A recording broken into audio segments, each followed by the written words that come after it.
Mereka menghargai banget yang namanya artis ya, kayak dewa gitu kan. Kalau di daerah-daerah kayak gitu mah, jadi disambut banget. Jadi mereka tuh cubit-cubitin kan gitu kan, dipeluk-pelukin. Ya Allah ya Tuhan, itu kayaknya enggak.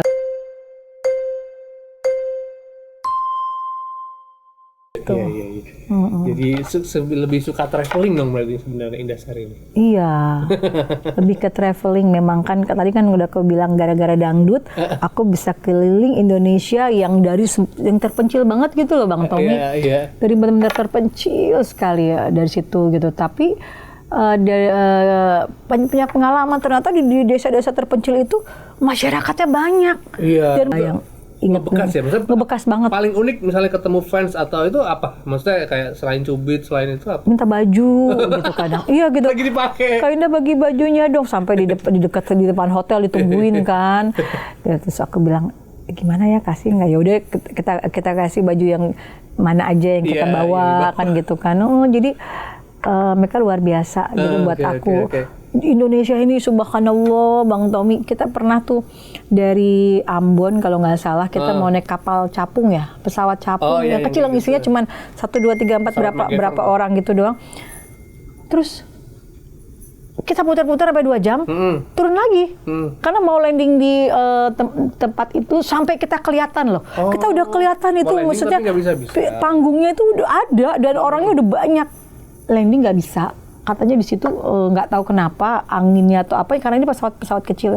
Kita balik lagi, akhirnya ke Ambon lagi. Itu pengalamannya. Itu kita lihat dari atas sebenarnya orang udah penuh sekali. Dan besoknya kita datang lagi ke situ, mereka penuh lagi. Itu luar biasa kan, berarti di daerah itu memang kenapa dia menghargai artis, karena memang kan nggak setiap saat ada artis. Jadi ya Allah, Bang Tommy, itu kita juga udah takut bensinnya habis kan, itu pesawat kecil. Ya cuma berapa pertalite lagi di sana. Iya. Terus udah gitu gini, ya Allah kita bagaimana ini, kita ngeliat, ya Allah ya Tuhan rame banget, udah kelihatan Bang Tommy bener-bener. Kita tinggal meluncur, nggak bisa kita balik lagi ke Ambon. Oh, jadi memang pengalaman manggung itu unik-unik lah ya. Iya, pernah juga di Oku Selatan kalau nggak salah, waktu itu sama Nazar. King Nasar. Pada saat itu di Oku Selatan kalau nggak salah. Untung aku udah nyanyi, tuh King Nasar udah nyanyi, panggungnya roboh. Itu belakangnya laut. Iya, bakal kan laut kan? Kena ombak? Enggak, roboh, nggak tahu kenapa. Ya, kita mereka masih ada orang awamnya ya. Mungkin mereka bilang, mungkin Nyi Roro Kidul marah. Gitu kan, mungkin ya ada yang bilang kayak gitu.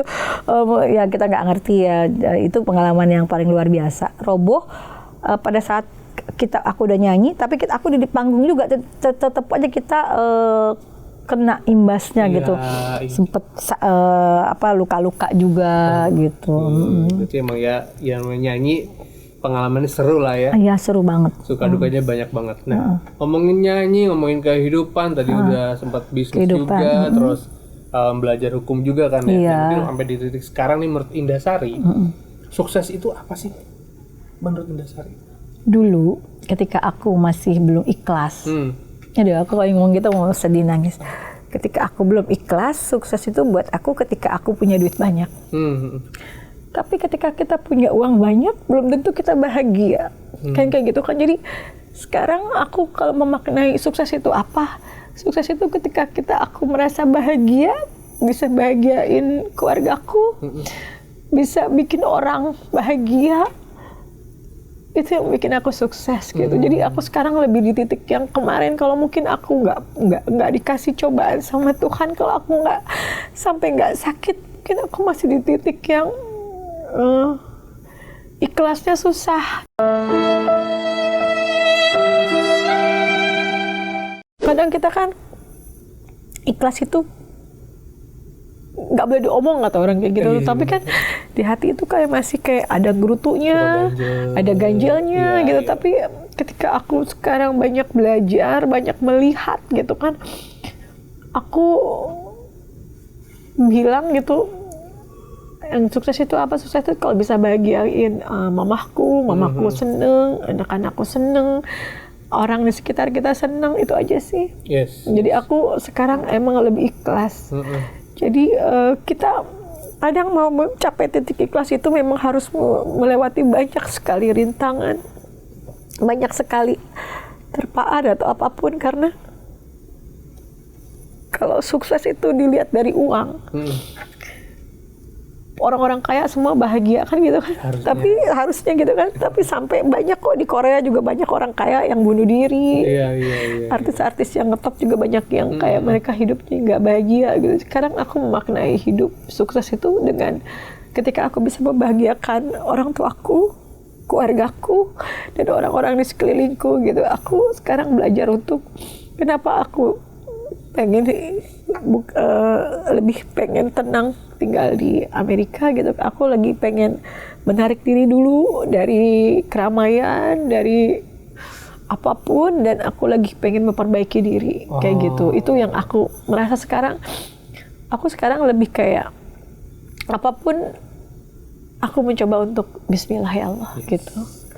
Betul sekali. Kayak gitu, jadi sederhana aja sebenarnya ngelihat orang tua bahagia, anak bahagia itu bener. Aku hal yang menyenangkan. Ya sampai gini, aku pengen tinggal di Amerika. Nah rumahku ini kan ditinggalin sama pembantu aku sama supirku kan. Yang di sana? Yang di sini. Oh yang di sini, iya. Jadi aku ada pembantuku sama supirku, dia ada anak 3. Jadi dia tinggalin rumahku gitu. Jadi ya nggak apa-apa daripada biar mereka di situ. Ya, gitu kan, dirawat rumahnya.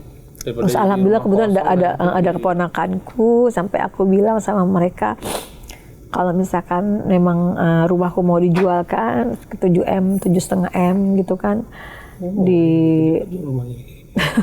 7M ya. Sampai udah berpikir kayak gini.